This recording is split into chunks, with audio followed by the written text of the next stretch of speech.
अब करते हैं कथा शुरू। बृहस्पतिदेव की व्रत कथा। विष्णु भगवान की जय, बृहस्पति देवता की जय। प्राचीन समय में आर्यव्रत में दिग्विजय नामक एक राजा रहता था। वह अपनी प्रजा के सुख दुख का बहुत ध्यान रखता था। राजा प्रतिदिन बृहस्पतिदेव को पूजा करके मंदिर में जाता था। प्रत्येक बृहस्पतिवार को बृहस्पतिदेव का व्रत रखता था। बृहस्पतिदेव की पूजा अर्चना के बाद व्रत कथा सुनकर राजा एक समय ही भोजन करता था, लेकिन उसकी रानी को यह बिल्कुल पसंद नहीं था। राजा ने उसे अनेक बार समझाया, लेकिन उसका व्यवहार बिल्कुल नहीं बदला। रानी कभी एक बार जंगल में कुछ हिंसक जानवरों ने नगर में घुसकर निहत लोगों को मारना शुरू कर दिया। प्रजा के लोगों ने जब राजा को दिग्विजय से जंगली जानवरों के उत्पात की शिकायत की, तो वह स्वयं शिकार के लिए चला गया। इधर रानी महल में आनंद से झूला झूल रही थी। उस दिन बृहस्पतिदेव निर्धन के रूप में महल के द्वार पर पहुंचे और रानी को भिक्षा मांगी और क्रोध निर्मित स्वर में बोली, हे भिक्षुक, सुबह से भिक्षा देते देते मैं परेशान हो गई हूँ। लोगों को दान देने के लिए मेरे पति ही बहुत हैं। वे हर समय भिक्षुकों को अन्न वस्त्र धन दान में देते रहते हैं। उनके इस तरह के दान से मैं बहुत तंग आ चुकी हूँ। इससे अच्छा होता कि मेरा सारा धन समाप्त हो जाता, ताकि हम हर प्रतिदिन दान देने के कष्ट से मुक्त होकर चैन की सांस ले सकते। रानी की बात सुनकर बृहस्पतिदेव मन ही मन मुस्कुराते हुए बोले, हे रानी, भगवान तुम्हारी मनोकामना अवश्य पूरी करेंगे। तुम इस समस्या से छुटकारा पाना चाहती हो तो बृहस्पतिवार को सुबह सूर्योदय से पूर्व मत उठना। जब सूर्य की तेज धूप तुम्हारे बिस्तर में पहुंच जाए तभी उठना। फिर सारे महल को गोबर से लीपना, सिर से पांव तक स्नान करना और अपने लंबे बालों को अवश्य धोना। राजा से कहना कि बृहस्पतिवार को हजामत अवश्य बनवाए। राजा को भोजन में मांस मदिरा अवश्य देना। निरंतर 7 बृहस्पतिवार करने से तुम्हें धन की मुसीबत से अवश्य मुक्ति मिल जाएगी। इतना कहकर भिक्षुक रूपी बृहस्पतिदेव कुछ दूर चलकर अंतर्ध्यान हो गए। रानी अपने पति की दान देने की आदत से बहुत परेशान हो चुकी थी, इसलिए कुछ सोचकर उसने परेशानी से मुक्ति पाने के लिए भिक्षुक को बताई बातों का पालन करने का निश्चय किया। राजा ने रानी को ऐसा न करने के लिए कहा, लेकिन रानी अपनी जिद पर अड़ी रही। उसने राजा को धमकी दी, यदि तुमने मेरे कथानुसार काम नहीं किया तो मैं महल छोड़कर चली जाऊंगी। विवश राजा ने रानी की बात स्वीकार करनी पड़ी। 3 बृहस्पतिवार तक रानी ने सब कुछ भिक्षुक के बताए अनुसार किया, लेकिन चौथे बृहस्पतिवार को उसे कुछ करने की जरूरत ही नहीं पड़ी, क्योंकि तीसरे बृहस्पतिवार को ही सारा धन समाप्त हो गया। राजा के अन्न भंडार खाली हो गए। दूसरों को अन्न वस्त्र दान देने वाला राजा अन्न के अभाव में भूखा मरने लगा। उस समय राजा ने अपनी रानी से कहा, रानी, अब मैं इस नगर में नहीं रह सकता। यहाँ तो हम किसी से भिक्षा भी नहीं मांग सकते। लोग हमारा कितना अपमान करेंगे। मैं अब परदेश जा रहा हूँ, वहाँ कोई काम धंधा करूँगा, शायद हमारा भाग्य बदल जाए। रानी को महल में छोड़कर राजा धन कमाने के लिए परदेश चला गया। वहाँ उसको जंगल में जाकर लकड़ी काटकर लाने और नगर में बेचने का काम शुरू कर दिया।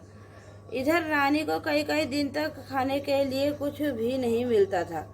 वह अपने अच्छे दिनों को याद करके आंसू बहाती थी। एक दिन रानी भूख से परेशान होकर अपनी दासी से कहा, दासी, समीप के नगर में मेरी बहन रहती है, वह बहुत धनवान है, तो उसके पास जाकर 5 सेर भोजन ले आ। उस अनाज से कुछ दिन हमारा पेट भरेगा, उसके बाद कहीं मेहनत मजदूरी कर कर काम चलाएंगे। रानी की बात सुनकर दासी चल पड़ी। जब दासी रानी की बहन के पास पहुंची तो बृहस्पति देव से पूजा अर्चना कर रही थी। दासी ने 5 सेर अनाज मांगा, लेकिन पूजा में व्यस्त बहन ने उसकी बात पर ध्यान नहीं दिया। दासी कुछ देर वहां बैठकर खाली हाथी महल में लौट आई। उसने रानी से कहा, हे रानी, तुम्हारी बहन तो बहुत ही अभिमानी है। अधिक धन होने के कारण वह किसी से बात नहीं करती और नहीं सुनती है। मेरी बात का तो उसने कोई उत्तर ही नहीं दिया।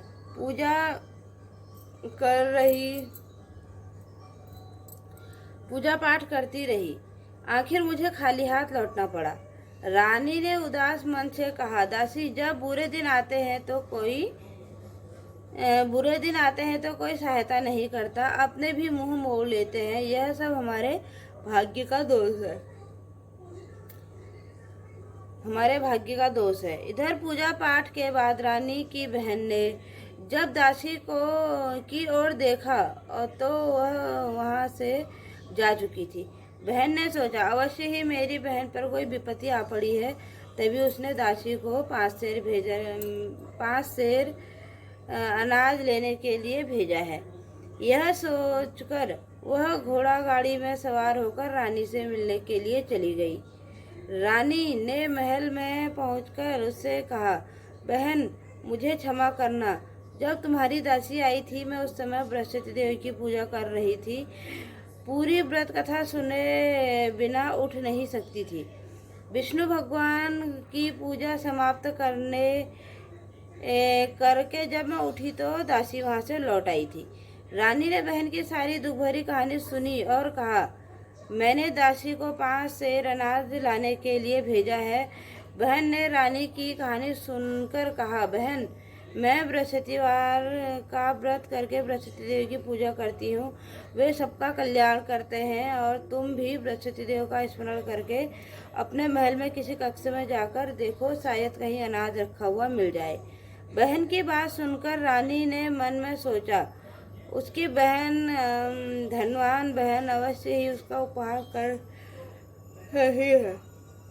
रही है, लेकिन भगवान बृहस्पति देव का नाम लेकर वह महल के कक्ष में गई। उस कक्ष में से घड़ा रखा हुआ मिला। रानी ने उसमें हाथ डालकर टटोला तो सचमुच घड़े में अनाज भरा हुआ था।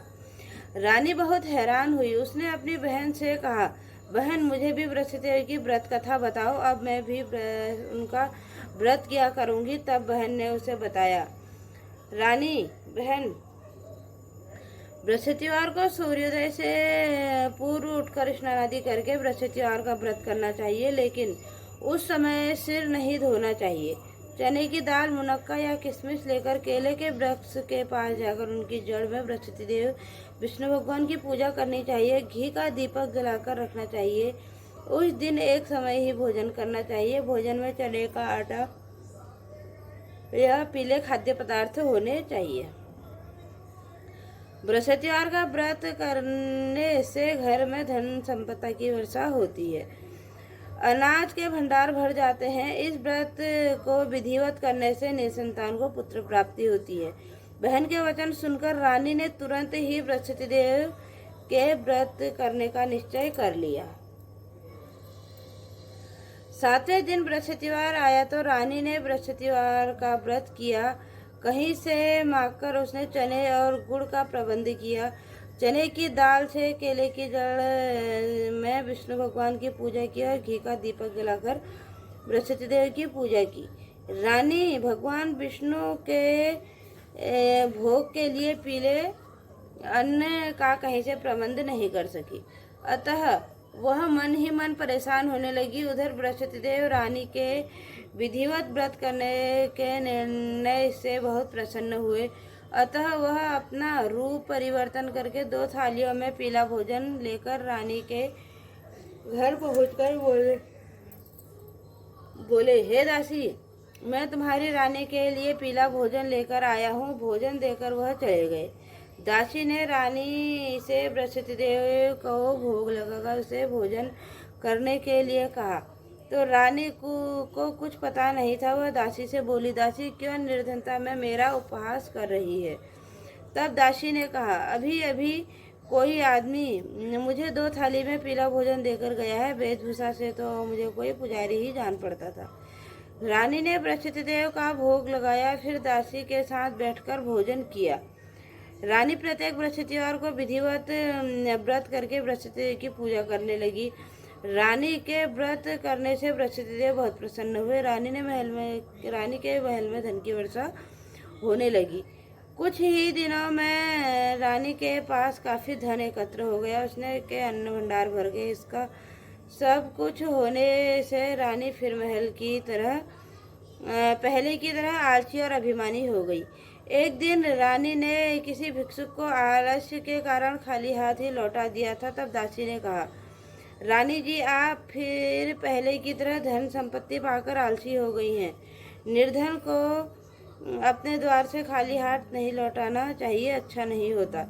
बृहस्पतिदेव की अनुकंपा से हमें अत्यधिक धन और अन्न मिला है, इसलिए आलस्य छोड़कर हमें निर्धनों को दिल खोलकर दान देना चाहिए। दान करने से आपके परिवार का नाम होगा और बृहस्पतिदेव प्रसन्न होकर आपका कल्याण करेंगे।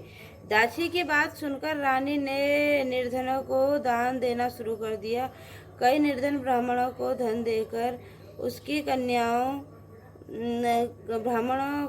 देकर उनकी कन्याओं के विवाह की सहायता की।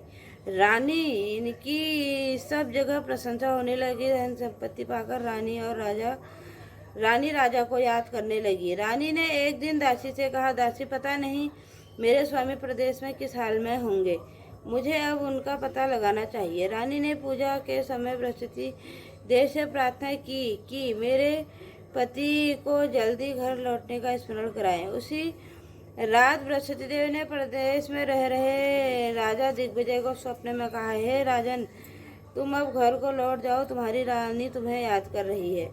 राजा सुबह उठकर लकड़ियां काटकर लाने के लिए जंगल की ओर चल पड़ा। जंगल से गुजरते हुए वह सोचने लगा, रानी की गलती से उसे कितने दुख भोगने पड़े। राजपाट छोड़कर प्रदेश में आकर रहना पड़ा। जंगल से लकड़ियां काटकर नगर में बेचकर गुजारा करना पड़ा। उसी समय बृहस्पतिदेव एक सन्यासी के रूप में राजा के पास पहुंचे। सन्यासी ने राजा से पूछा, हे लकड़हारे, तुम किस चिंता में पड़े हो? राजा ने दुखी मन से सारी व्यथा कथा सन्यासी को सुना दी। उसकी व्यथा कथा सुनकर सन्यासी ने कहा, हे लकड़हारे, तुम्हारी पत्नी ने भिक्षुक को धन नहीं दिया और आलस्य किया, इससे बृहस्पतिदेव क्रोधित हो गए। उनके क्रोधित होने से तुम्हारी ऐसी हालत हुई है। लेकिन अब चिंता मत करो, तुम घर लौटकर विधिवत बृहस्पतिदेव का व्रत आरंभ कर दो। बृहस्पतिवार को बृहस्पतिदेव का व्रत करके चने की दाल और जल गुड़ के लोटे में भरकर बर्तन में डालकर केले के वृक्ष का पूजन करो। उसके बाद व्रत कथा सुनो और स्वयं व्रत कथा कहो। राजा ने सन्यासी से कहा, हे सन्यासी, मैं बृहस्पतिदेव की पूजा तो करना चाहता हूँ, लेकिन लकड़ियाँ काटकर बेचने से बस पेट ही भर पाता हूँ। भगवान की पूजा के लिए धन कहाँ से लाऊं? राजा की बात सुनकर सन्यासी ने कहा, बृहस्पतिदेव का स्मरण कर तुम जंगल में जाकर लकड़ियाँ काटना, फिर तुम्हें नगर में ले जाकर बेचना। तुम्हें इतना धन मिल जाएगा कि अपने भोजन के साथ गुड़ और चने भी खरीद सकते हो। यह कहकर सन्यासी ने बृहस्पतिदेव की कथा लकड़हारे को सुनाई। विष्णु भगवान की जय, बृहस्पति देवता की जय। बृहस्पति देव की कथा। प्राचीन समय में बसंतपुर नगर में एक निर्धन ब्राह्मण रहता था। ब्राह्मण की कोई संतान नहीं थी।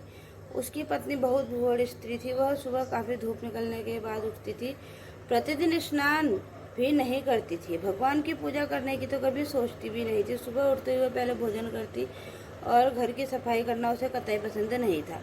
ब्राह्मण अपनी पत्नी के इस आचरण से बहुत दुखी था। भगवान की अनुकंपा से उस ब्राह्मण की पत्नी गर्भवती हुई और 10वें महीने में सुंदर कन्या को जन्म दिया। निर्धन ब्राह्मण कन्या के जन्म से बहुत दुखी रहने लगा। धीरे धीरे ब्राह्मण की कन्या बड़ी होने लगी। बचपन से ही उस कन्या की रुचि भगवान विष्णु की पूजा में थी। वह प्रातः उठते ही स्नानादि करके भगवान विष्णु की पूजा करके मंदिर में जाती थी। बृहस्पतिवार को व्रत करके विधिवत पूजा पाठ करती थी। पूजा पाठ करने के बाद वो पढ़ने के लिए पाठशाला में जाती थी। घर से चलते हुए मुट्ठी में जौ भर ले जाती और पाठशाला के मार्ग में थोड़े थोड़े गिराती जाती थी। वह सोने के दाने गिराती जाती थी। एक दिन जब लौटते समय उनको बीन कर ले आती, वह सोने में बदले हुए मिलते थे। लड़की सभी सोने के दानों को बीन लाती। एक दिन जब वह सोने के दानों को साफ कर रही थी तो उसकी माँ ने कहा, बेटी, सोने के दानों को साफ करने के लिए सोने का ही सूप होना चाहिए। अगले दिन बृहस्पतिवार था। उसने बृहस्पति देवी की पूजा करते हुए प्रार्थना की, हे भगवान, यदि मैंने आपका व्रत विधिवत किया हो तो मुझे सोने का सूप दे दो। बृहस्पति देव ने उसकी मनोकामना पूर्ण करने का वचन दे दिया। पाठशाला से लौटकर जब उसने रास्ते में सोने का सूप पड़ा हुआ मिला, वह घर लौटकर सूप में अपनी माँ को दिखाकर सूप में सोने के दाने साफ करने लगी। उसी समय नगर का राजकुमार उसके घर के पास से गुजरा। उसी समय लड़की ने सोने का सूप में जो साफ करते देख राजकुमार उस पर मोहित हो गया। महल में लौटकर राजा ने उस लड़की के विवाह की इच्छा व्यक्त की। राजा ने कहा, ब्राह्मण के महल में बुलाकर राजकुमार ने लड़की की बात कही, विवाह की बात कही। ब्राह्मण तैयार हो गया। दुल्हन बनकर ब्राह्मण की कन्या महल में चली गई। लड़की के चले जाने से ब्राह्मण बहुत निर्धन हो गया। कई कई दिन तक उसे भोजन भी नहीं मिलता था। बहुत दुखी होकर ब्राह्मण एक दिन अपनी लड़की के पास गया। उसने पिता से निर्धनता का समाचार सुना और बहुत सा धन देकर पिता को विदा कर दिया। उस धन से ब्राह्मण के कुछ दिन तो आराम से कट गए, लेकिन फिर जल्दी ही भूखे मरने की हालत हो गई। ब्राह्मण अपने लड़की से धन लेने के लिए फिर महल में पहुंचा। लड़की ने पिता से बुरी हालत देखकर कहा, पिताजी, आखिर आप कब तक मुझसे धन लेकर जीवन यापन करेंगे? आप कोई ऐसा उपाय क्यों नहीं करते जिससे आपका घर भी धन संपत्ति से भर जाए? मैंने तेरी माँ को बहुत समझाया, लेकिन उसके कुछ समझ में नहीं आता। तब कुछ सोचकर लड़की ने पिता से कहा, पिताजी, आप कुछ दिनों के लिए माँ को मेरे पास छोड़ जाओ। ब्राह्मण अपनी पत्नी को लड़की के पास महल में छोड़ आया और लड़की ने अपनी माँ से कहा, माँ, तुम प्रातःकाल उठकर स्नान आदि करके विष्णु भगवान बृहस्पति देव का पूजा अवश्य करना। पूजा करने से तुम्हारी सब दरिद्रता दूर हो जाएंगी। लेकिन उसकी माँ ने उसकी कोई बात नहीं मानी। तब क्रोधित होकर लड़की ने अपनी माँ को एक कक्ष में बंद कर दिया। सूर्योदय के समय माँ को उठाकर जबरदस्ती स्नान कराया, फिर मंदिर में ले जाकर बृहस्पति देव की पूजा कराई। कुछ दिनों तक ऐसा करने से माँ की बुद्धि में परिवर्तन हुआ और फिर बृहस्पतिवार को व्रत रखने लगी। उसके व्रत करने से ब्राह्मण के घर में भगवान विष्णु की अनुकंपा से धन की वर्षा होने लगी। दोनों पति पत्नी धन संपत्ति पाकर आनंदपूर्वक जीवन यापन कर गए, विष्णु धाम को चले गए।